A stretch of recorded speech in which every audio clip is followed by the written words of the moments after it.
Ouais, salut. Alors bienvenue dans cette nouvelle vidéo où cette fois-ci j'ai décidé de vous présenter des gens intéressants. Alors je suis à côté de Alexandre Boisson. Oui. Alors vous le connaissez, il a déjà joué dans ma vidéo Collapse Lander. Passer ta journée à la station de lavage. Ah ouais. Eh ben la prochaine fois chérie, emmène la vaisselle parce que celle-là tu penses pas souvent là. Ça va, tu laves toujours autant ta voiture? Ouais, tout le temps, à fond. Et je suis aussi à côté de Marjolaine Godard. Bonjour. Donc Marjolaine Godard qui est... Facilitatrice graphique. On a connu un confinement au mois de mars. On va peut-être en connaître un autre. J'ai décidé qu'il fallait retrouver le confinement qui a stoppé le virus. Donc, qu'est-ce qu'on peut faire par rapport à ça? Là, il faut quand même s'intéresser aux mesures prises pour notre protection. Et là, on voit bien que les leçons n'ont pas encore été tirées de ce qui s'est passé en mois de mars et en mai, avec justement les menaces de débrayage des transporteurs routiers. C'est pour ça que le DICRIM est important. Le DICRIM, c'est connaître les mesures qui sont prises par la commune pour savoir ce qui peut se passer en cas de crise pour notre protection. Quand on constate justement que les mesures sont un peu trop légères quant à l'alimentation, il faut vite prévenir le maire qu'il va falloir penser à mettre en place de la résilience alimentaire. La résilience, c'est la capacité à traverser une crise pour que nous puissions être protégés, parce que on a eu de la chance avec les transporteurs routiers en mars et en mai, mais est-ce que ça va continuer? On ne sait pas. Et aujourd'hui, il n'y a pas plus de résilience alimentaire qu'il n'y en avait en mars et en mai. Est-ce qu'il y a des solutions pour fédérer les gens? Oui, il y a une solution sur laquelle on travaille qui s'appelle Existence B. C'est un projet, une expérimentation sociétale en fait. L'idée c'est de rassembler 50 familles, 50 foyers, d'avoir des gens qui viennent vraiment d'horizons tout à fait différents et qui réussissent à travailler ensemble, à faire de l'autonomisation alimentaire, à régénérer les sols. Et ça avec une équipe de gens qui font déjà sur le terrain des choses et qui vont venir le passer à l'échelle sur ce projet. Comme disait Alexandre, si les transporteurs sont amenés à plus pouvoir transporter, on va voir comment régénérer les sols et faire de l'autonomie alimentaire. Allez, chauffe Marcel.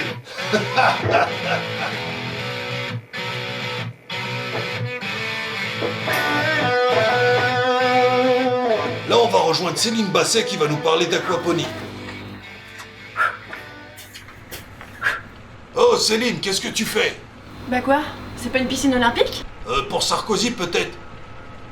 Dis-nous c'est quoi ici? Alors ici, c'est vrai, c'est un système d'aquaponie. Ça veut dire quoi?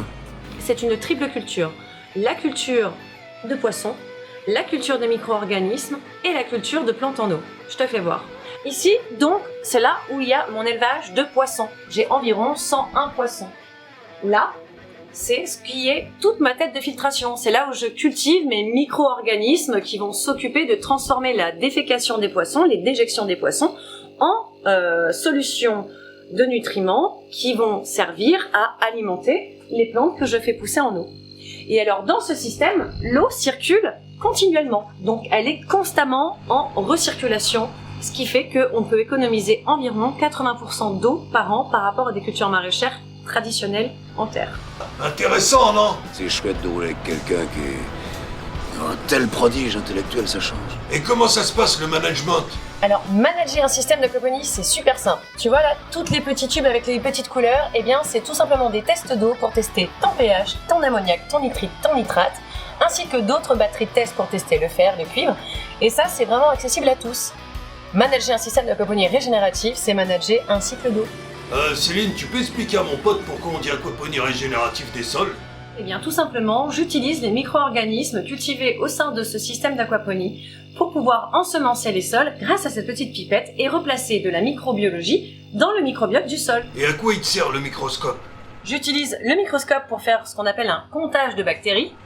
Et est-ce qu'on utilise tout le temps l'aquaponie régénérative pour produire des fruits et des légumes? L'aquaponie régénérative viendrait prendre de manière transitoire et temporaire la production alimentaire, le temps que nous, on arrive avec notre pipette là, et qu'on puisse régénérer, ensemencer le sol avec ces fameux micro-organismes.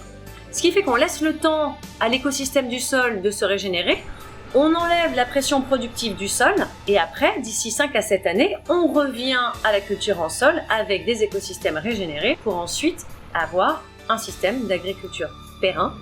Ouais, t'as vu ça, c'est bien son truc. Donc ici, il s'agit de fournir une assiette bien pleine à tout le monde grâce à l'aquaponie régénérative.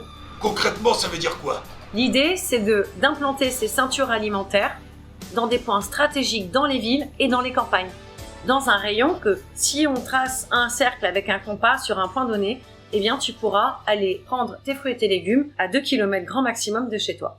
Ça veut dire que bientôt, on pourra se passer des transporteurs comme toi. Derrière la route, qu'est-ce que tu fais là? T'es fou, toi? Donc, est-ce que on peut vous retrouver quelque part? Sur existenceb.fr. SOS Mer. .org. Voilà. Vous avez des conférences de prévues? Bientôt, oui, on a des conférences de prévues sur les risques systémiques. Donc, c'est les risques qui concernent le système mondialisé et qui entraînent sur nos territoires et dans nos entreprises des désagréments. Il vaut mieux les considérer dès aujourd'hui. Donc, on a des conférences de prévues en fin d'année, en début d'année prochaine. Et n'hésitez pas à nous contacter par le biais des sites alexandreboisson.com ou alexandreboisson.fr pour ces fameuses conférences. Merci. Là, je vous mets le site de Céline Basset. Alors, ça s'appelle blueswall.org. Et là, je vous mets sa chaîne YouTube. N'hésitez pas à vous abonner. Merci les amis.